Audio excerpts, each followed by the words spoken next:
Buddha said the greatest happiness is without having any attachment.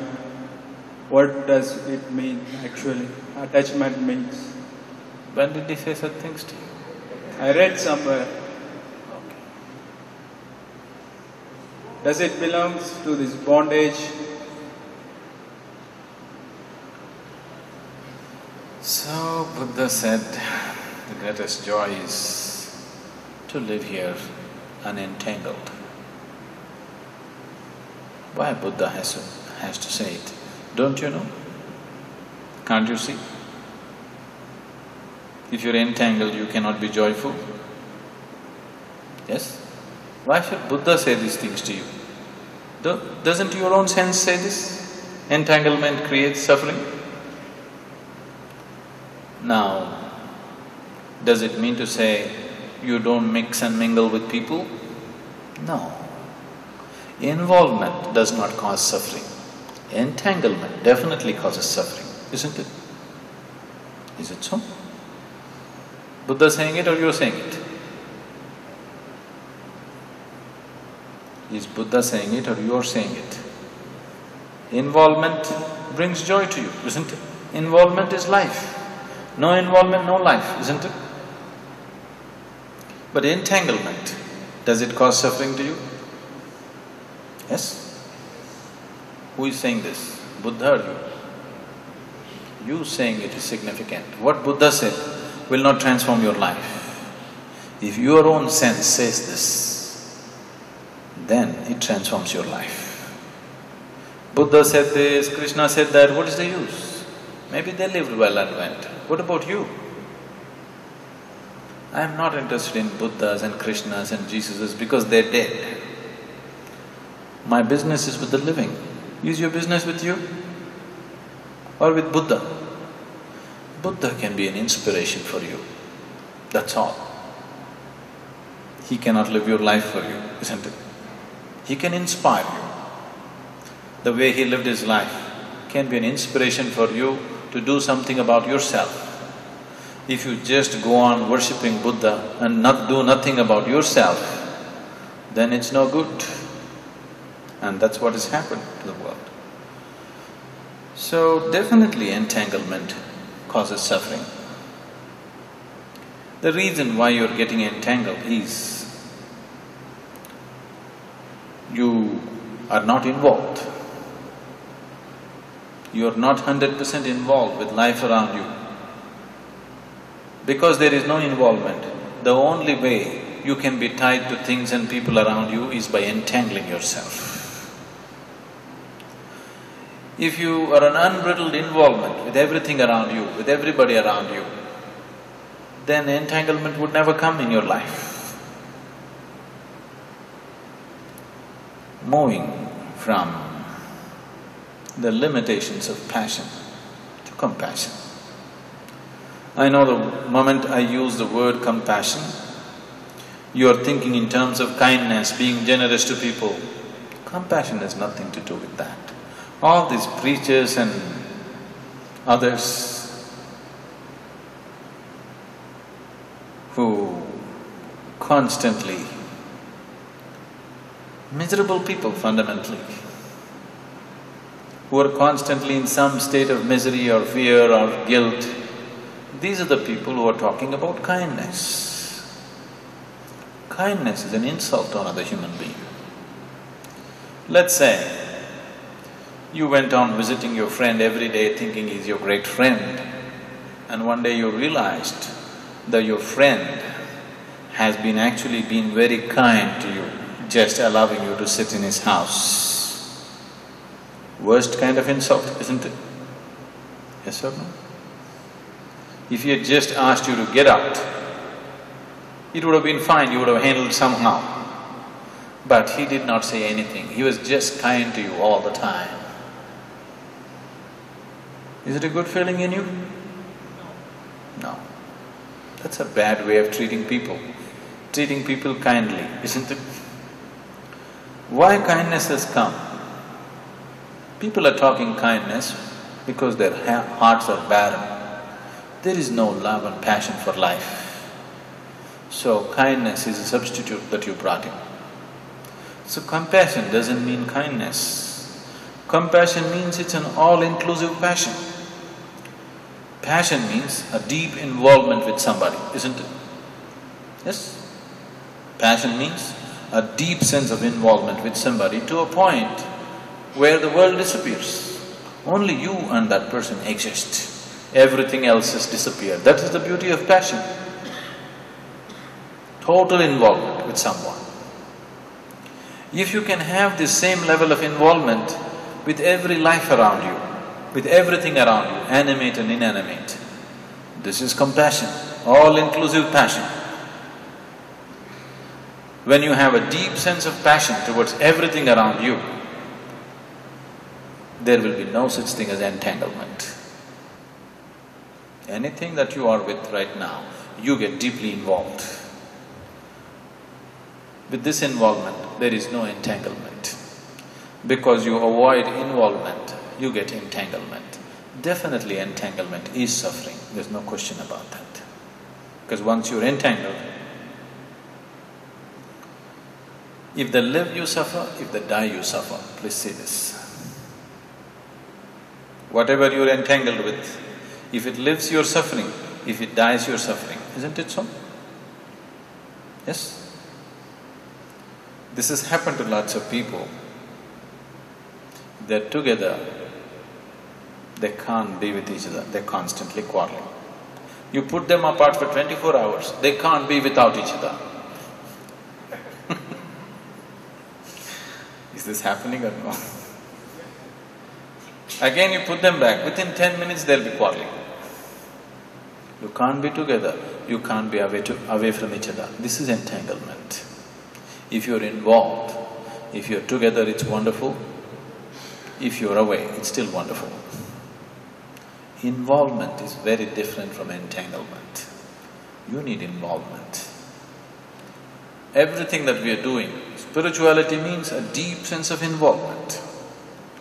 Such an involvement that you are not afraid of giving yourself to anything around you. You can completely give yourself to whoever is around you right now, and there is no fear of entanglement because you're always involved with everything around you. Entanglement will not happen. So,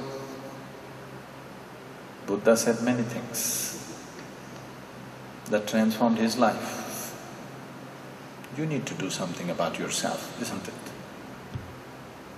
He lived wonderfully. But how he lived is not the issue for us. How we live here is the issue for us, isn't it? Yes?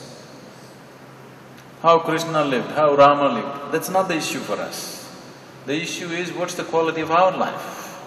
How beautifully are we living? That's the whole thing. With how much passion are you living with everything around you? Most people are going around like stones, without any passion for life around them, isn't it? You just walk whichever city you belong to, you just say you go back from here simply with great passion and zest for everything around you, you just walk. You will just see how the whole world will respond for you. Immediately the whole world, everybody around you, knowingly or unknowingly, they respond to you in a wonderful way. It'll happen to you right away. Everything is just this, a deep involvement with life. If you avoid this involvement, you will have no life. You will know only the physicality of life. You will not know life in its totality. Anyway you have come, before you fall dead one day, shall we explore everything, all the possibility that you are? Or shall we just explore eating, sleeping, reproducing and go away? Shall we explore everything that this is? You should, isn't it? Before you die, all the possibility that this one holds, you must explore and experience and go, otherwise what's the point? We have not seen any Adi Shankaracharya or Guru Nanak. Now we are seeing a Guru, all of us, who has found this Isha Yoga Foundation. And we are all inspired by all these things. Just we want to know what inspired you to form this Isha Yoga Foundation And another thing, what is the meaning of Isha? That is the only thing. Okay.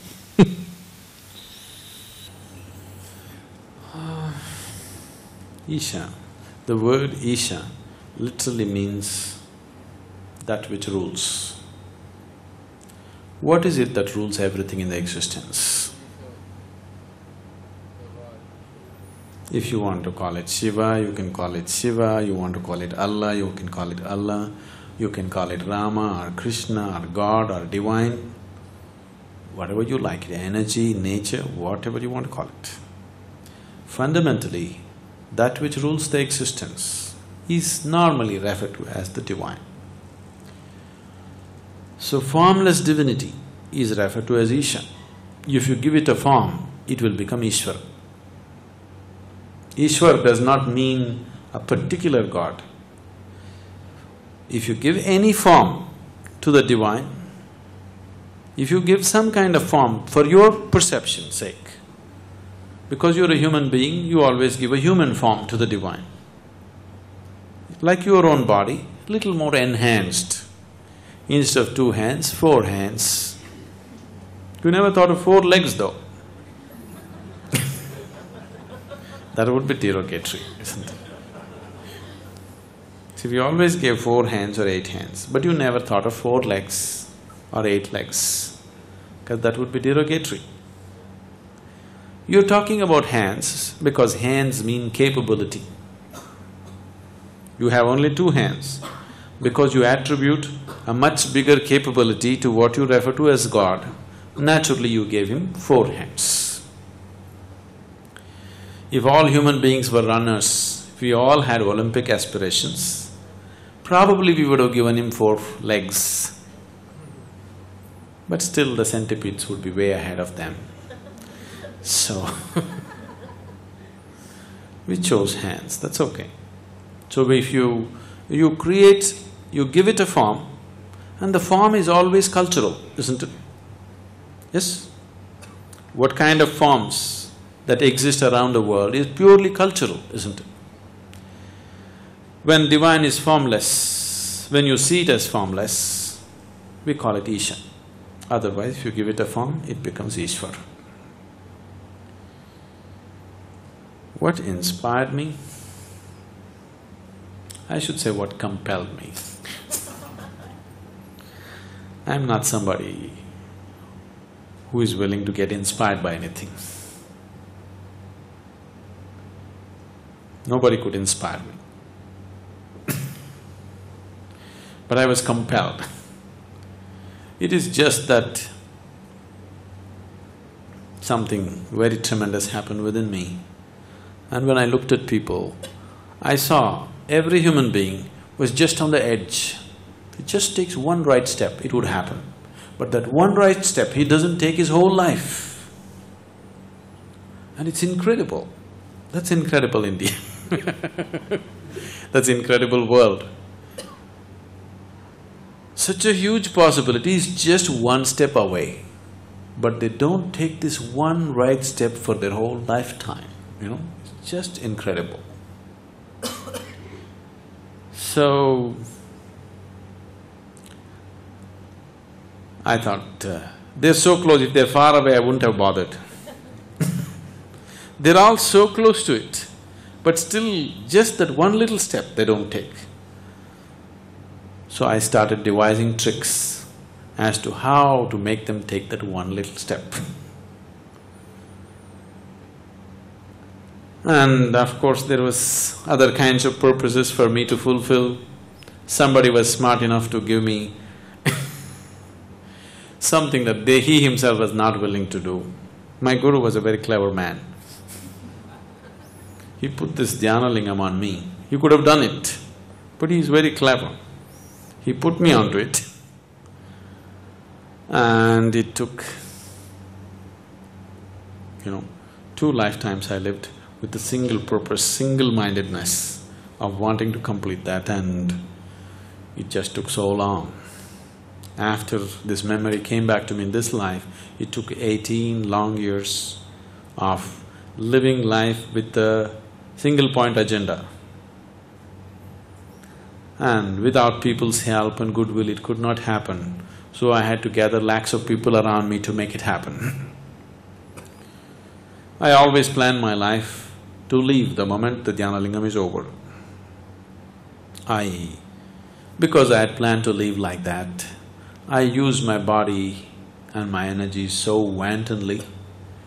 By the time I completed the consecration, my physical body was a total wreck, complete wreck. If you had seen me 7 years ago, I was a very sick man. And the doctors who examined me, they gave me 2 months, 3 months is the maximum time you can live, you're done. My blood work, the medical reports, everything said that this man has to die. And I had no intention of living, that's why I used my body like that. But people got so deeply involved with me. When I said involved, I'm not talking about emotional involvement. Involvement to a point where many of them cannot recognize who is them and who is me. Their very life energies got mixed up with me in the process of doing this work. So I thought, let me make an effort to restructure this body. It took almost 3.5, 4 years to get it back into some kind of condition to call it good enough to do things. Even now I am not 100% back, I'm still on some kind of life support. But I'm generally okay. I'm all right, isn't it? But I'm not… my system is not 100% on its track. If I don't take care of certain things, 2-3 months, then it'll just sink. Medically, I should not be living, because certain things are totally out of place. But we are using certain methods to keep it going. I've come to a point where if I spend a month or 2 upon myself, I could fix it 100%. It's taken a complete… it's literally like rebuilding the whole body, because the basic structure in the body was badly destroyed and distorted. All this was done… people think I have a huge mission. Not really. I see a lot of longing around me, so I thought I'll fool around for some more time. If I don't see any longing, I may decide to leave any moment, because I'm in a state where I have no need to do anything. I really have no need for action at all in my life. If I close my eyes and sit, it's done. I can sit like this till I fall dead. If I close my eyes, I can simply sit till I fall dead, it doesn't matter how long it takes. But there are things that you can do and there's huge longing around you. So just fooling around for a while. And I never wanted to set up any kind of organization. I avoided setting up organizations, but I needed people to do the work. But then I found it was impossible to keep large group of people without an organization. There were legal problems, social problems, so many things. You had to establish a organization. So, Isha Foundation has come born out of compulsion, not out of inspiration.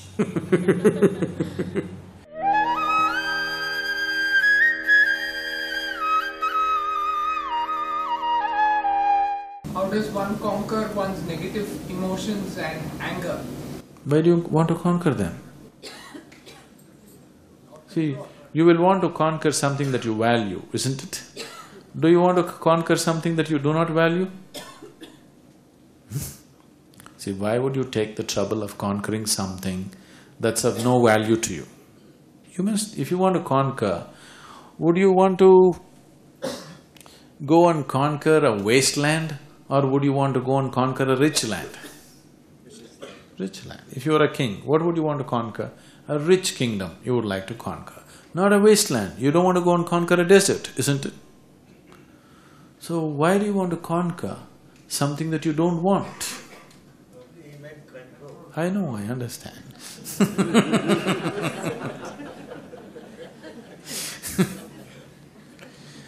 So first drop the idea of conquering. Right now, are you angry? No. So why should you conquer it? It doesn't even exist. How do you control or conquer that which does not exist? Once in a way you get angry, isn't it? Why are you getting angry? Because suddenly your body, your mind, your energies are not behaving the way you want them to. They're just doing their own nonsense suddenly. That's anger, isn't it? So, anger is not in constant existence. That which is not in existence, trying to control or conquer that is just going to be a wasteful effort. Sometimes your mind turns unpleasant. One form of unpleasantness is called anger. Or in other words, sometimes you turn unpleasant. One form of your unpleasantness is referred to as anger, other forms of unpleasantness are called by many other different names. We'll just take anger as an example. Why would anybody make himself unpleasant? Why? There is sufficient unpleasantness in the world. Where is the need for you to make yourself unpleasant? Right now, you are in this kind of childishness that if situations around you are unpleasant, you will also become unpleasant. But you tell me, is there any intelligence in this? Especially if the situations around you are unpleasant, is it not all the more important that you must be very pleasant within yourself? Yes? Is it not all the more important? But right now you're in this mode, this childish mode, that if outside situations turn unpleasant, you will make your insides also terribly unpleasant. There is no intelligence in this, isn't it? Somewhere, when it comes to ourselves, we are refusing to employ our intelligence. I am not telling you don't get angry, it's up to you. If it's a pleasant experience, get angry all the time. But generally, whenever you get angry, you suffer more than your victim, isn't it so? Yes? What is the point? Why would you create unpleasantness to yourself? There is enough unpleasantness in the world. However you walk in the world, you will step into something unpleasant here or there, isn't it? Isn't it so? However you try to avoid, somewhere you will step into some unpleasantness. Is there necessity that you have to manufacture your own private unpleasantness? Is there such a need? No. So why are you creating things that you don't want? Why are you creating unpleasantness for yourself? You just don't know what you're doing with yourself. That's the only reason, isn't it? Absolutely. Unconsciously, you're trying to go on. You do one thing. With your eyes closed, right now try to drive to your home. You may make it one day, you know. One day you may make it. You may bump a few people and still make it home. But try for a few days, you will not live few days. Isn't it so? So right now it's just like that. You're trying to handle your well-being with your eyes closed. You will not know well-being, it doesn't matter what you do. You have to handle it with your eyes open, isn't it?